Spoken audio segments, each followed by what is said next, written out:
하나님 말씀은 구약성경 시편 119편 105절에서 112절까지입니다.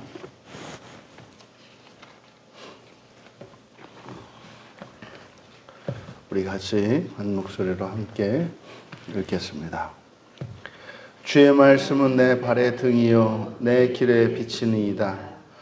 주의 의로운 규례들을 지키기로 맹세하고 굳게 정하였나이다. 나의 고난이 매우 심하오니 여호와여 주의 말씀대로 나를 살아나게 하소서. 여호와여 구하오니 내 입이 드리는 자원제물을 받으시고 주의 공의를 내게 가르치소서. 나의 생명이 항상 위기에 있사오나 나는 주의 법을 잊지 아니하나이다. 악인들이 나를 해하려고 올무를 놓았사오나 나는 주의 법도들에서 떠나지 아니하였나이다. 주의 증거들로 내가 영원히 나의 기업을 삼았사오니 이는 내 마음의 즐거움이 됨이니이다. 내가 주의 율례들을 영원히 행하려고 내 마음을 기울였나이다. 아멘. 네. 14번째 알파벳인 눈, 우리말 자음 니은에 해당하는 글자입니다. 눈으로 시작하는 제 구절들인데 부제를 인생의 궁극적인 목적을 위하여라고 정했습니다. 인생의 궁극적인 목적을 위하여.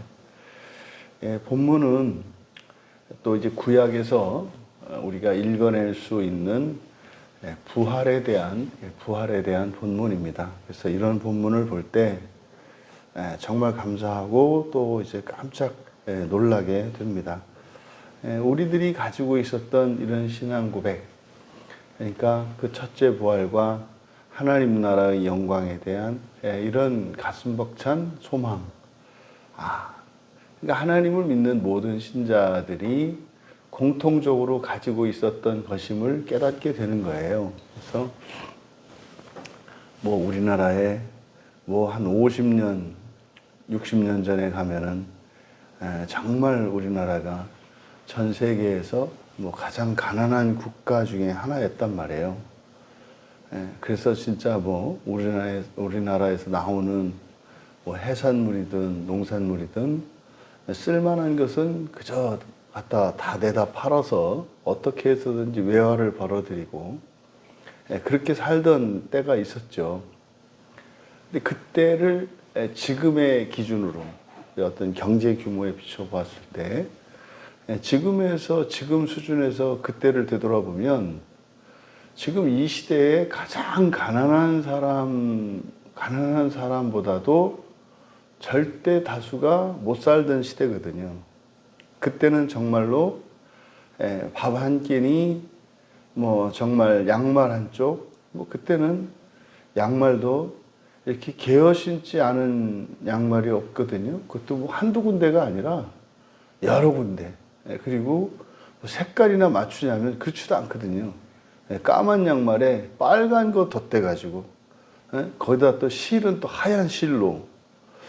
그러니까 그런 것을 이렇게 신고 입고 다녀도 전혀 그게 흉이 되지 않는, 물론 이제 그를 놀리기도 하고 이렇게 합니다만 그런 때가 있었거든요. 그러면 지금의 어떤 이런 경제 수준이라든지 의식 수준, 이것을 가지고 그때 살아가던 사람들의 삶의 질을 평가한다는 것은 굉장히 어리석은 일이에요. 오히려 훨씬 더 그때가 고상하고 교양 있고 그리고 만족스러운 그런 삶이 있었거든요. 그러니까 성경을 볼 때도 마찬가지입니다. 이렇게 이제 우리들이 성경을 볼 때 가지고 있는 여러 가지 시각들이 있는데 이제 계시의 점진성이라고 하는 원칙이 있단 말이에요. 그래서 이것은 구약에서부터 시작되는 계시가 이제 점점 더 분명해지고 명확해지고 다 드러난다는 거죠. 그러니까 그때 그 당시의 사람들에게는 그때 드러났던 계시가 오늘날 우리 살아가는 이 시대의 신자들 가운데 그 계시의 빛에 완전히 조명된 사람들이 느끼는 그것과 하나도 다르지가 않은 거예요. 똑같은 겁니다. 그래서 똑같이 살고 있구나. 똑같이 살고 있구나. 그러니까 다시 한번 이제 절대적 진리에 대해서 이제 시편을 우리가 묵상하면서 이제 알게 되는데, 그러니까 정말 겨자씨보다도 작은 그런 진리의 단편이 있다면 그것은 작기 때문에 진리가 되지 않는다라는 말을 할 수가 없는 거예요. 작아도 진리고 커도 진리가 아닌 건 아닌 거거든요. 그래서 정말 우리들이 첫째 부활을 이야기하고 또 정말 하나님 나라에서의 영광스러운 그 창조에 참여하는, 또 하나님과 완전히 연합되어지는 이런 존재론적인 부분과 또 실제로 역사적인 이런 신자의 구원의 구원으로서의 그 부활의 의미가 무엇인지를 알고 있었구나. 똑같이 믿고 있었구나. 그러니까 언제나 우리가 믿는 바가 같은 거예요. 지금 우리 이제 노예 기간이니까 어저께는 이제 미국에서 유학하고 또 오랫동안 미국에서 이제 사역하고 왔던 이제 목사님하고 미국 이야기를 하고 이제 성경 얘기를 하다가 이제 이런저런 이야기를 이제 하는데 그 얘기를 하는 거예요. 그러면서 이제 이렇게 적극적으로 공감을 표시하는 거죠.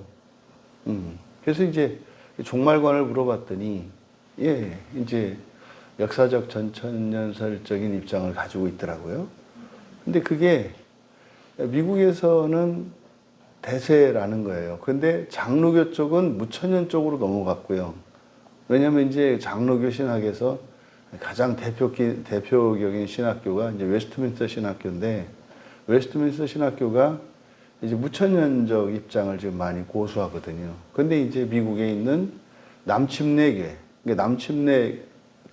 남침내 대학이죠. 거기가 사실 이제 우리나라 장로교와 비슷한 신학적 그런 그 조류 안에 있습니다. 거기에서는 무천년은 말도 못 꺼낸다는 거죠. 저도 이제 생각이, 왜 이제 형님은 왜 그런 거 같습니까? 이렇게 물어보더라고요. 제가 봤을 때는 무천년적 종말관을 가지고서는 성경을 읽을 수가 없어요. 성경을 해석을 못 해요. 그러니까 성경을 읽다 보면 무천년적 종말관을 가지고 성경을 보면 읽어내지 못합니다. 지금 우리가 이제 보면 살펴보겠습니다만은, 이게 지금 부활에 대한 그런 시인의 그 간절함과 그 신앙 고백이 들어있거든요. 그러니까 인생의 궁극적인 목적이 뭐냐? 부활이거든요. 그게 이제 배어 있습니다. 근데요, 무천년주의자들은 하나님의 나라를 믿지 않기 때문에, 그리고 존재의 변화와 이 존재의 변화의 결국인 바로 이 부활의 의미, 이거를 믿지 않거든요. 그리고 연합이라고 했을 때 우리가 이미 성경 안에서도 하나님과 우리 안에 완전한 연합에 대한 그 교리들이 계속 있는데 그게 안 보이거든요. 그래서 본문을 건너뜁니다. 그러니까 강해 설교가들도 그를 해석을 해낼 수가 없으니까. 왜냐하면 무천년적 종말관에 이렇게 대치되거든요. 그러니까 그런 본문은 건너뛰어야 되는 거예요. 그래서 성경을 취사 선택할 수밖에 없어요. 그러니까 무천년적 종말관에서 이렇게 이제 이해되고 해석될 수 있는 것만. 그래서 이제 남침내 쪽에서는 이쪽 이제 무천년론적 종말관을 가지고 있는 사람들은 이렇게 껴주지도 않는다는 거죠. 왜냐하면 거기는 이제 절대적인 게 성경 주해가 우선이니까. 그 학교는 그래서 형님은 미국 가시면은 정말 서든 바프티스트에 딱 가면은 정말 좋아하시겠다고. 거의 이제 첫 번째가 이제 성경 주해인 거예요. 근데 이게 지금 없어졌거든요. 그러니까 성경을 보면 같은 것을 보게 돼 있는 거예요. 그 이제 모처럼 정말 이렇게 가슴 시원한 어떤 이제 그런 대화들을 나눴었는데, 우리가 오늘 살펴볼 이 시 안에도 바로 우리가 왜 이 세상에 태어났고 살아가는 의미가 무엇이며, 그래서 무엇을 위해서 살아야 할 것인가, 이것을 우리에게 가르쳐 줍니다. 먼저 각 절에 눈으로 시작되는 단어들을 살펴보고 본문을 살펴보기로 합니다. 105절은 등, 주의 말씀은 내 발에 등이요 할 때 이 등이 니르입니다. 니르. 그리고 106절에서 주의 의로운 규례들을 지키기로 맹세하고, 이 맹세하다라는 말이 샤바인데, 이게 내가 맹세하게 되었고, 그래서 니시바티, 그래서 니로 시작하게 됩니다. 원래 맹세하다는 샤바인데, 거기에 이제 1인칭 수동태의 형태, 1인칭 수동태, 니팔형이라고 하거든요. 그래서 니로 시작을 하는 거예요.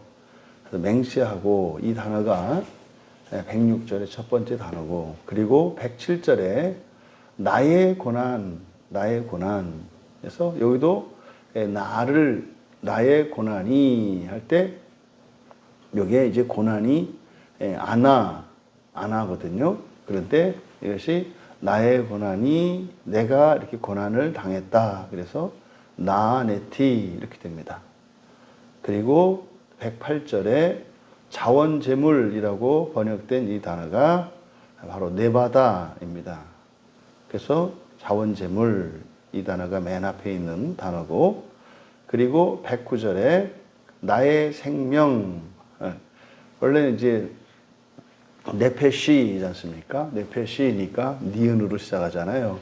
그래서 바로 나의 생명, 이 단어가 첫 번째 나오는 단어고, 110절에서는 올무를 놓았다. 악인들이 나를 해하려고 올무를 놓다, 펼치다, 주다. 그래서 나누트 이렇게 됩니다. 나단이거든요. 그래서 나누트.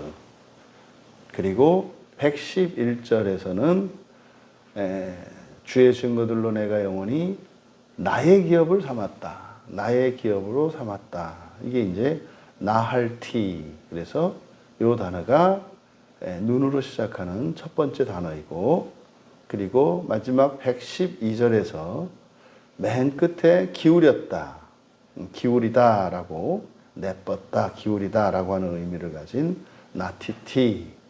그래서 이렇게 이제 각 절의 첫 단어들을 살펴봤습니다. 그럼 105절에 주의 말씀은 내 발의 등이요 내 길의 빛입니다. 이게 이제 많이 암송하는 구절이기도 하죠. 그러면 여기서 지금 내 발의 등, 내 길의 빛이라고 하는 의미는 이제 광야에 있는 이스라엘의 모습을 생각하셔야 합니다. 그리고 별빛도 없는 캄캄한 광야. 그런데 목적지가 있는 거죠. 인생은요, 목적지가 있습니다.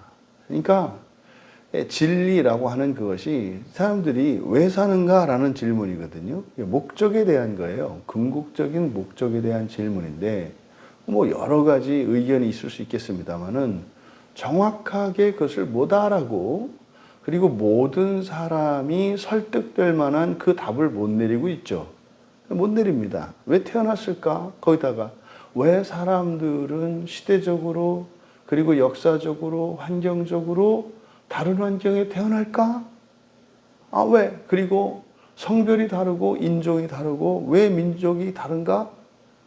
이것에 대해서 명확한 답을 줄 수가 없단 말이에요. 그러니까 왜요? 다르니까. 근데 우리들은 분명히 답을 줄 수 있죠. 다르지만 달라도 문제가 안 되는 거예요. 그게 마치 바퀴가 큰 바퀴도 있고 작은 바퀴도 있고 굵은 바퀴도 있고 얇은 바퀴도 있고 재질도 다르고 다 다르지 않습니까? 그런데요, 모든 바퀴는 목적을 가지고 만들어지기 때문에 그 각 바퀴의 그 목적에 부합하는 모양과 크기와 이런 재질과 이런 게 결정이 되거든요. 그러니까 그 목적론적 입장에서 보면은 모든 바퀴가 다 다르지만 같은 거예요. 하나입니다, 바퀴는. 굴러가게 하는 거죠. 이와 같이 사람도 그 목적이 하나입니다. 이게 뭐냐면 부활이거든요. 그러니까 어떤 바퀴는 굴러갈 수 있고 어떤 바퀴는 굴러가지 못하고 이런 게 없어요. 바퀴로 만들어졌으면 그 바퀴는 분명한 쓰임새가 있단 말이죠. 그런데요, 거기에 맞는 곳에서라야 제 기능을 하죠. 사람도 마찬가지입니다. 이것이 사람이 가지고 태어나는 은사요. 또 그러면 은사라고 하는 것이 이런 바퀴는 뭐 운명적으로 결정이 되잖아요. 조그만 바퀴는 그 규모 안에서만 쓸 수 있잖아요. 근데 사람은 달라요. 태어날 때는 바퀴로 말하자면 아주 뭐 조그만한 바퀴로 태어났다 할지라도 우리가 예수 그리스도를 믿고 그리고 성령께서 우리 안에 내주하시게 되면 그래서 우리가 인격적으로 작은 바퀴로 태어났지만 큰 바퀴의 역할을 하고자 한다면 할 수 있어요. 왜요? 성령께서 하기 때문입니다. 성령께서. 이게 나는 뭐 반지름이 5cm밖에 안 되는 바퀴인데 나는 반지름이 1m 되는 말이죠. 대형 어떤 바퀴 역할을 하고 싶다 이 말이에요. 할 수가 있어요. 왜요? 예, 나머지 부분을 성령께서 채워주셔서 하게 하거든요. 그러니까 내가 태어난 시대, 역사적 배경 이런 어떤 환경차는 우리에게는 전혀 문제가 되지 않는 거예요. 뭐 그뿐입니까? 예? 뭐 지구만한 바퀴라 할지라도 할 수가 있는 거예요. 이게 구원 안에 들어가 있는 놀라운 계시거든요. 사람의 인생은 목적지가 있어요. 그리고 목적이 있습니다. 현재의 목적이 있고 내가 지금 이 시대에 태어난 목적이 있고 지금 내가 살고 있는 현재의 목적이 있고 이것은 모든 인류의 궁극적인 목적을 향하여 나아갑니다. 그래서 다 이게 다르고 그래서 이것이 불공평하고 차별이 있는 것 같습니다만 아니에요. 원하면 된단 말이에요. 원하면 된단 말이에요. 이게 예수 그리스도를 믿는 신자들에게 주어진 약속이거든요. 그러니까 예수 그리스도 안에서는 모든 차별이 사라지는 겁니다. 그게 가능합니까? 네. 그거에 대한 역사적 증거들은 헤아릴 수 없이 많습니다. 그런 간증들은 수없이 많습니다. 수없이. 그런 것을 사실 뭐 이 세상에서도 있거든요. 인생 역전의 감동스러운 스토리들이 있잖아요. 정말로 가난한 집안에서 정말 뭐 가지고 있는 재능도 하나도 없는 사람이 그저 정직과 성실함으로 그 입지전적인 어떤 열매들을 이뤄낸 이런 스토리들 많거든요. 그러니까 사실은 일반은총 영역 안에서 다시 말해서 예수 그리스도를 믿는 우리 기독교 신앙 바깥에서도 이런 간증은 많이 있단 말이에요. 근데 그런 사람들에 대해서 환호하는 이유는 뭡니까? 나는 그렇게 안 살 거니까 너들은 칭찬받아라 이 말이죠. 나는 그렇게 위대한 사람이 되고 싶지 않으니까 그냥 그렇게 하는 사람을 좀 변종으로 보고 특별한 사람으로 취급하고 그냥 뭐 팔자련이 하고 생긴 대로 사는 거지 이렇게 사는 것을 정상으로 만들어 놓는 거죠. 사실은요 그런 사람들을 보면 누구나 할 수 있다는 거거든요. 그런데요 그렇게 하려면은 정말 피나는 노력이 있어야 되고 희생과 헌신과 열심이 있어야 되잖아요. 그게 싫거든요. 그러니까 정죄당한단 말이에요. 나도 그렇게 해야 될 것 같은. 그러니까 정죄당하지 않을 수 있는 방법이 그 사람들을 특별히 뛰어난 사람으로 높이는 거죠. 그러면 그렇게 하지 않는 게 정상인 거죠. 그리고 뭐 그뿐입니까? 오히려 그런 사람들을 이렇게 심하다고 우리가 조롱도 할 수 있는 거거든요. 에휴, 인생을 저렇게까지 살 건 아니지, 뭐 이런 거죠. 말도 안 되는 건데, 그런 일이 일어난단 말이에요. 그럼 예수 안에 있는 사람들에게는요, 분명히. 그런데 왜 그런 일이 안 일어나겠는가? 목적을 모르는 것이고, 그리고 궁극적인 목적을 모르기 때문에 좀 되는 듯 하다가도 더 이상은 되지 않는 어떤 자리가 오는 거죠. 그럼 여기서 주의 말씀이 내 발의 등이고 길의 빛이다라고 하는 것은 캄캄한 광야에서 목적을 향해서 나아가고자 하는 이에게는 이 놀라운 말씀이에요. 그러니까 내 발의 등이다. 이 발이라는 게 뭐겠습니까? 자기가 걸어가는 인생이잖아요. 그러니까 주의 말씀이 내가 가고 있는 길을 알려준다는 뜻이죠. 그러니까 내가 어디로 가고 있는지 발을 보고 알지 않습니까? 캄캄한 길. 그러니까 내 발에 등을 켬으로써 내 발이 지금 어디로 가고 있는지, 움직이고 있는지, 뭐 반드시 가고 있는지, 옆으로 삐딱하게 가고 있는지, 이게 지금 나의 인생길을 가르쳐 준다는 거죠. 내 발의 등이요. 그러니까요, 내가 인생을 어떻게 살고 있는지는 말씀이 비춰주는 거예요. 내 생각이 아니, 나는 지금 이렇게 동쪽으로 가고 있어. 나는 달려가고 있어. 이거 내 생각이나 나의 주관과 판단이 아니라 무엇이 알려져요? 말씀이 가르쳐 준다는 거예요. 그래서 말씀에 비추어 보았을 때 내가 어떤 인생을 살고 있는지를 알게 한다 이 말이죠. 그 다음에 길의 빛이니까 길은 목적지로 향하는 길이지 않습니까? 그러니까 가야 할 길을 제시해 준다는 거죠. 하늘의 북극성을 가지고 이 뱃사람들이 항해를 하는 것처럼 바로 주의 말씀이 나의 목적지를 가르쳐 준다는 거예요. 그래서요, 이 성경은 우리 인생을 결정해요. 성경을 어떻게 보느냐, 이 성경이 무엇을 말하느냐에 따라서 이게 이제 서두에 말씀드렸던 종말관이거든요. 이 종말에 대한 그 계시의 빛이 그 사람들의 인생을 결정한다고요. 신앙도 결정한다고요. 바로 그런 얘기인 거죠. 그러면요, 성경을 읽지도 않고 공부하지도 않고 바로 깨닫지 못한다면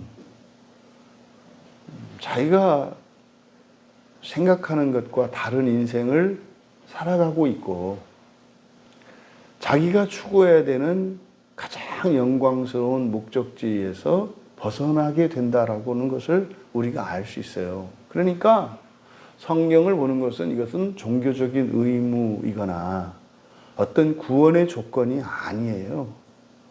현재적인 의미도 있고 말입니다. 그리고 나의 과거사를 바르게 이해하는 의미도 되고요. 그리고 더 나아가서는 인생과 이 세상의 궁극에 다다르게 하는 것이 성경이란 말이죠. 그러니까 성경 우리가 어떻게 알고 있으며 깨달았냐에 따라서 달라진단 말이죠.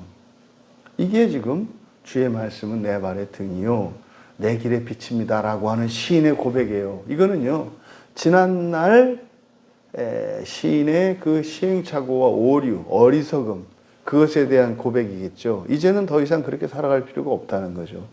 그냥 내 마음대로, 내 주관대로, 사람들의 생각대로 뭐 이렇게 살아가면 되는 거다라고 생각을 했는데 아닌 거죠.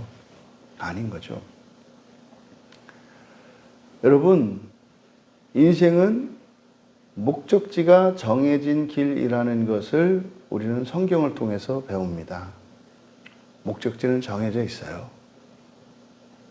하나님 품입니다. 하나님과 연합하는 것이 목적지입니다. 그런데요, 그 목적지에 이르기까지 여러 갈래 길이 있어요. 여러 갈래 길이. 근데 그 중에 한 길, 예수 그리스도께서 내어주신 한 길과 그 외에 다른 많은 길이 대조가 돼요. 성경에서는 오직 예수 그리스도를 통해서 우리에게 가르쳐 주신 그 길만 따라갈 것을 우리에게 권고합니다. 거기를 진리의 길이고, 거기를 생명의 길이고, 거기를 평안의 길이고, 그게 영생의 길이라고 말을 해요. 그 외에는 다 사망이 깃들여 있고, 미움과 슬픔과 괴로움이 다 깃들여 있어요. 그 바깥에는 말입니다. 그래서 우리는 오직 한 길, 예수 그리스도께서 내어주신 그 길을 가야 해요. 그 길이 사실은 성경 계시인 거잖아요. 근데 그것을 벗어나면 후회와 슬픔과 이별과 이런 고난과 불편은 불가피합니다. 그러면 그 길을 따라가면은요, 오히려 고난과 역경이 올지라도 그것이 우리에게 기쁨과 만족이 되고 행복이 될 수 있는 길이라는 것을 시인은 깨달은 겁니다. 그러니 106절에서 주의 의로운 법도들을 지키기로 규례라고 되어 있습니다만은 규례가 아니고 미슈파트니까 법도입니다. 그러니까 법도라고 할 때는 우리가 일상생활에 관한 법이라고 그랬어요. 그러니까 내가 어떻게 살아갈 것인지. 근데 의로운 법도니까 성경 말씀대로 살아가겠다 이거죠. 주의 의로운 법도들을 지키겠다 그 말이죠.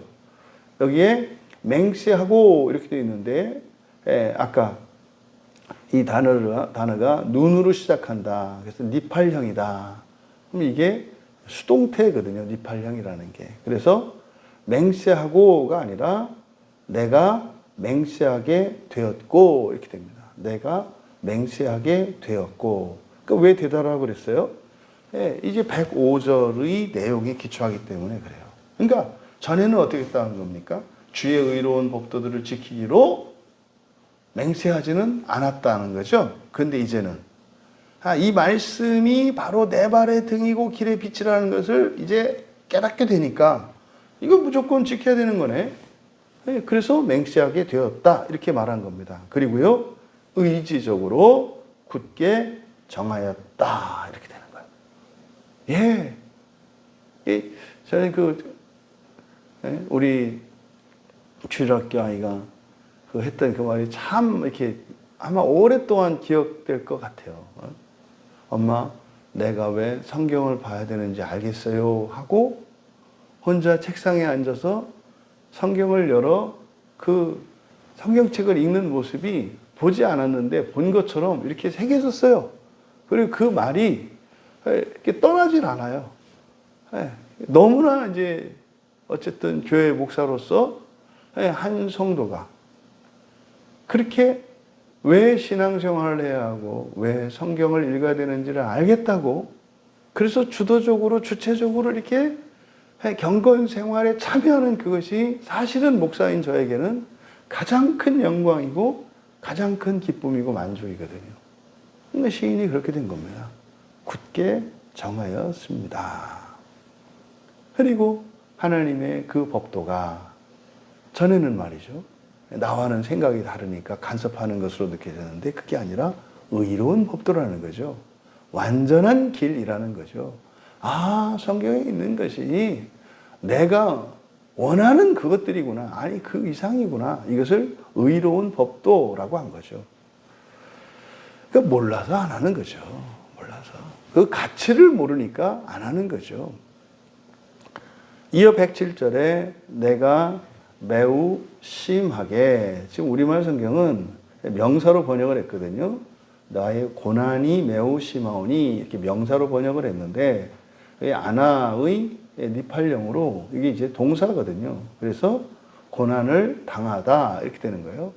이거를 이제 소유구역과 명사로 해서 나의 고난 그랬습니다만은 내가 고난을 당했다 이렇게 되는 거예요. 그런데요, 매우 심하오니니까 내가 매우 심하게 고난을 당했습니다 이렇게 돼요.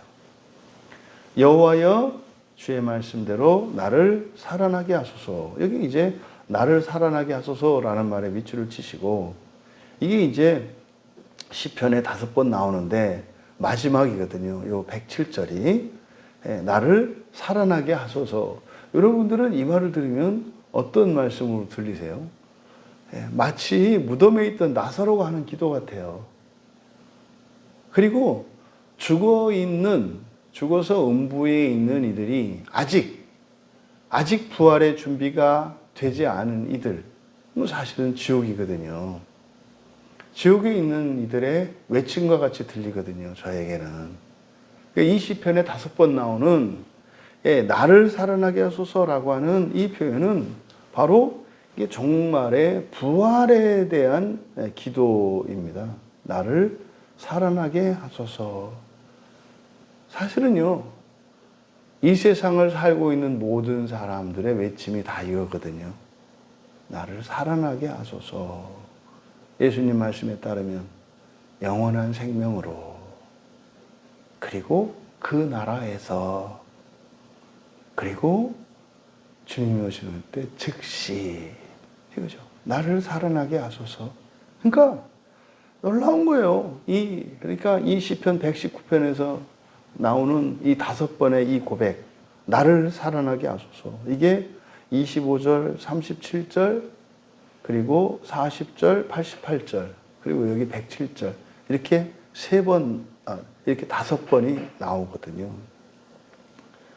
그리고 108절에 내 입에 자원 제물을 내가 여호와여 구하오니 내 입이 드리는 자원 제물을 받으시고 주의 공의를 내게 가르치소서. 이렇게 되어 있습니다만 원문의 순서대로 따르자면 내 입에 자원 제물을 받으소서 이렇게 됩니다. 여기서 이제 받으소서라고 하는 것은 기쁘게 받아들여 주십시오. 받아들이다, 그러니까 받아들인다라고 하는 의미는 받아들일만 하다고 생각하는 거잖아요. 그래서 이게 라차이기 때문에 이게 1차적인 의미는 기뻐하다라는 뜻이에요.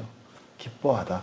기뻐하면 원하겠고 또 다른 이가 주는 것을 받아들이겠죠. 선택도 할 것이고 또 받아들이기도 하겠고, 기뻐하다라는 단어예요. 그러니까 내 입에 자원제물을 받으소서. 여러분, 우리가 입으로 드릴 수 있는 자원제물이 뭐겠어요? 찬양과 감사예요. 찬양과 감사. 이게 제물이 된다는 거예요. 찬양과 감사가. 이게 제물이 된다는 거예요. 놀라운 얘기죠. 그러니까 지금 시인은요, 없는 거예요. 그러니까요, 무엇밖에 없어요?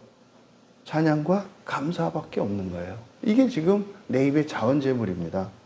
그리고요, 하나님께 제물을 드릴 때는 우리가 바라는 게 있지 않겠어요? 그러니까요, 여호와여 구하오니, 여호와여 구하오니. 여러분, 우리가 진실로 어떤 가치 있는 것을 구할 때는 반드시 드리게 돼 있어요. 반드시 드리게 있어요. 근데 그게 사람들이 생각하는 것처럼 이 세상에 무엇이 아니라 우리의 마음이거든요. 진정성이고 간절함이거든요. 그것을 드리면 주의 법도를 내게 가르치셔서 놀랍지 않습니까? 이거 미시파트예요. 108절도. 그러니까 공의라고 번역을 했습니다만 여긴 지금 하나님의 말씀에 대한 이야기이기 때문에 똑같이 그냥 법도로 해야 됩니다. 보세요. 그걸 가르쳐 달라고 하잖아요. 하와는 에덴 동산에서 하나님께서 이거는 먹고 이건 먹지 말라고 했을 때 이게 법도거든요. 생활할 때 할 것과 하지 말아야 될 것. 그러니까 하나님이 가르쳐 일상생활의 규칙. 이게 법도거든요. 그러니까 뭐 그때는 다 합쳐져 있는 거잖아요. 뭐 규례나 법도나 뭐 이게 다 그때는 다 하나로 뭉쳐져 있죠. 근데 이게 이제 죄를 지으면서 분화되어져서 점점 나뉘는 거 아닙니까? 그러니까 그게 부당한 거였단 말이에요. 그 마귀가 와서 속삭이잖아요. 야, 그거 부당한 거야. 너 일부러 못 먹게 하려는 거야. 뭐 이렇게 속삭였지 않습니까? 그런데요, 지금 시인은 이제는요, 그 제발 좀 주세요. 기도 제목이 하나님의 법을 가르쳐 달라는 거예요. 이런 거죠, 우리의 신앙생활이. 처음에는 버겁고 말이죠. 눈치 보고. 그래서 일정 거리를 두고 있던 사람이 이게 뭔지를 알게 되면은 이제 당당하게 하나님 앞에서 그걸 드러내고 막 나가는 거죠. 가르쳐 주세요. 저 틀린 거 없나요? 뭐 이러는 거죠. 예전에는 감추기 바빴는데 말이에요. 그래서 뭐, 이거 보세요, 이거 보세요, 이거 보세요. 이렇게 했던 사람이 이제는 이거 보세요 하고 내세울 것은 뒤로 감추고 오히려 반대 부끄러운 것을 내보이죠. 주여, 이게 문제입니다. 이게 문제입니다. 이게 문제입니다. 이게 회개의 삶이잖아요. 이게 지금 시인의 인생관이 바뀐 것을 말합니다. 왜요? 목적이 무엇인지 알았고, 그리고 살아가는 목적이 뭔지 아니까. 이 살아가는 목적은 회개하는 거고요. 회개하는 목적은 바로 첫째 부활로 그 나라에 들어가기 위한 거예요. 그러면은요, 하나님 앞에서 우리가 내놓아야 될 것은, 사람들 앞에서 내가 내놓아야 될 것은 자랑거리가 아니라 부끄러운 거예요. 부끄러운 거예요. 왜 그걸 드러내나요? 극복하고 싶으니까요. 뛰어넘고 싶으니까요. 예전에는요, 있는 건 알량한 그 몇 가지를 가지고 평생 우려먹고 그걸로 기준 삼아서 줄을 세워놓고 이렇게 기득권을 유지하고 뭐 이렇게 하려고 했지 않습니까? 근데 이제는 바뀌는 거예요. 오히려 그런 것들은 뒤로 감추고 가장 낮은 자리에 서서 그것을 거룩하게 변화시키기 위해서 살아가는 인생으로 완전히 바뀐 것을 의미합니다. 당신의 법도를 내게 가르쳐 주십시오. 이게 뭡니까? 성경에 쌍심지를 크고 성경을 보는 거죠. 가르쳐 주십시오. 이것이 이해되고 깨달아져서 내 마음에 새겨되게 하옵소서, 나의 숨이 되게 하시고 나의 피가 되게 하시고 살이 되게 하옵소서, 이런 거죠. 109절에 나의 생명, 목숨입니다. 네페시니까 네페시. 나의 목숨이 항상 위기에 있사오나. 여러분, 예전에는 내 목숨이 위기에 달렸을 때 두렵고 슬프고 비참하고, 그리고 이런 환경을 만들어낸 그 대상에 대해서 증오심을 퍼부으며 발악하고 살던 인생이었어요. 내 목숨이 위험해지면 모든 걸 잃어버리니까. 왜? 내 인생의 목적이 목숨을 부지하는 거였거든요. 그때요. 이제는 목숨이 아니라 영원한 생명이 됐죠. 생명이.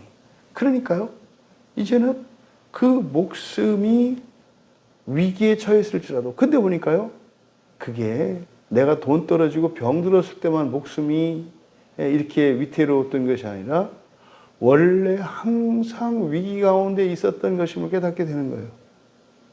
아무리 돈을 가져가지고 철옹성과 같은 집을 짓고 천하의 명약들과 천하의 의사 명의들을 내 주변에 두고 살아간다 하더라도 죽음을 피할 수가 없어요. 질병을 피할 수가 없어요. 언제 찾아올지 모르는 이 사신을 막을 수 없다는 것을 깨닫게 된 거예요. 옛날에는 뭐 아무 걱정도 별로 없었고 사실은 그랬는데도 그렇게 불안했는데, 이제는 오히려 항상 내 목숨이 위기 가운데 놓여 있다는 것을 깨달았는데도 오히려 더 자유로워지고 놀라운 평화를 누리고 있다 이 말이에요. 그러니까요, 주의 토라를, 율법을 잊지 않습니다. 옛날은 그 위험한 것 같은 감만 느껴도 그 목숨을 부지하기 위해서 신앙의 길에서 미끄러지고 벗어나고 했던 것이 한두 번이 아닌데, 이제는 오히려 항상 위기 가운데 있다는 것을 깨달았는데도 율법을 잊지 않았다는 거죠. 달라진 겁니다.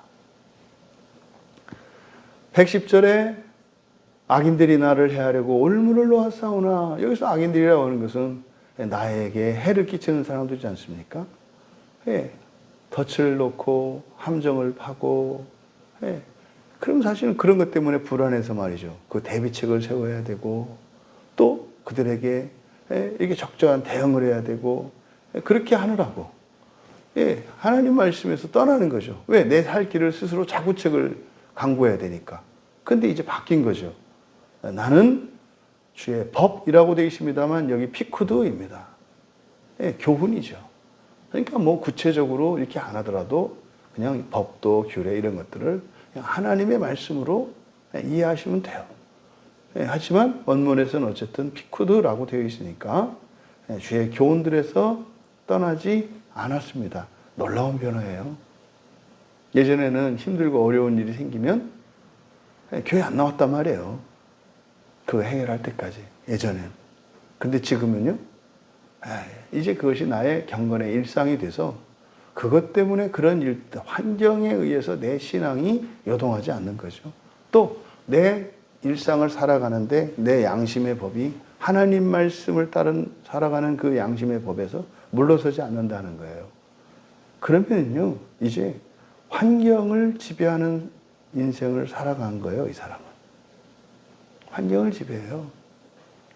환경을 바꾸기, 이렇게 해서 환경에 의해서 자기의 행복과 불행과 기쁨과 슬픔이 좌지우지되는 것이 아니라 자기가 환경을 바꾸면서 살아가는, 이게 창조의 삶이거든요. 그러니까 이것을 지금 109절과 110절에서 밝힌 겁니다. 그러니까 이런 위기와 위험의 순간에도 하나님의 말씀을 잊지 않았고 떠나지 않았다라고 하는 것은 이제 창조자로서의 면모를 갖춰지는 거예요. 그러니까 어떤 환경을 가진 별이냐에 따라서 뭐 내가 이걸 할 수 있을까 없을까가 아니에요. 아니, 전능한데 뭘 걱정해요? 네? 영하 뭐 700도, 600도 뭐 어떻고, 네? 영상 1000도, 2000도면 어때요? 그 별이? 완벽하고 아름다운 별로 만들면 되는 거지. 전능하지 않으니까 환경이 문제가 되는 거지. 그러니까 이것이 우리의 마음 속에서 일어난 변화예요. 111절에 주의 증거들로 내가 영원히 나의 기업을 삼았사오니, 좋아 죽겠잖아요. 예, 주의 증거들, 에조트인데, 예, 내가 영원히 내 기업을 삼았다. 그러니까요, 영원한 나의 기업은 하나님의 나라거든요. 그러니까 하나님의 이 말씀들이 무엇에 관한 것이다?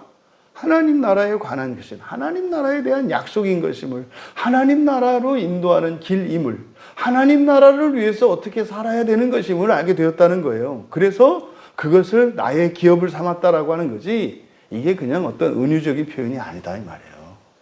이게 저한테는 직설법으로 보여요. 이렇게 들리는걸요. 성경 왜 읽느냐고요?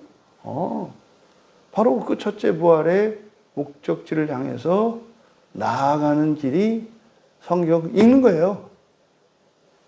잘 읽고 못 읽고는 상관이 없어요. 조금 뭐 잘 읽으면 좀 빨리 가겠고요. 좀 덜 읽고 좀 뭐 잘못 읽으면 좀 더디 가겠죠. 근데요, 어차피 우리가 그 길을 다 가야 되는 게 아니라 달려갈 길을 마친 후에는 주께서 우리의 길을 온전히 하시기 때문에 보는 것 자체가 중요해요. 교회 나오는 것 자체가 중요해요. 예배 드리는 것 자체가 중요해요. 진리 안에서 교제 나누는 것 자체가 중요해요. 1차적으로. 그런데도 더 잘해야 되는 이유는 더 나은 무엇이 있기 때문이거든요. 상이 있기 때문에 그래요. 하지만 상은 사실상 더 크고 작고는 그렇게 문제가 되지 않아요. 중요한 것은 그 목적지를 향해서 방향을 잃지 말고 중단하지 말고 가야 되는 거죠. 그겁니다. 그래서 이것이 나의 영원한 기업을 삼았다는 거죠. 그 이유를, 이는 왜냐하면이죠. 내 마음에 즐거움이 되니. 저도 이렇게 말해도, 이 시를 읽고도 이렇게 즐겁고 기쁘고 막 가슴이 벅차오르는데, 그것을 깨닫고 시를 썼던 시인의 마음이 어떻겠냐고요. 야, 인생은 이게 부활을 위해 사는 거구나. 그런데 이 길은 하나님 말씀밖에 없구나. 하나님이 이래라 저래라 하는 것이 나한테는 그것이 너무나 불편하고 힘들고 잔소리하는 것 같았는데 아니구나. 이제 더 알려주세요. 더 알려주세요. 이런 거죠. 옛날에는 감추고 숨기고 핑계를 댔는데, 제가 그래도 이것도 좀 뭐 됐다고 하는데 저는 안 된 것 같아요. 뭐 잘못됐나, 잘못된 거 없나, 모자란 거 없나 가르쳐 주세요. 이렇게 하는 거잖아요. 완전히 바뀐 거죠. 그러니까요, 즐거워요. 즐거워요. 맛있기만 한 게 아니라 즐겁기도 해요. 즐겁기도. 112절.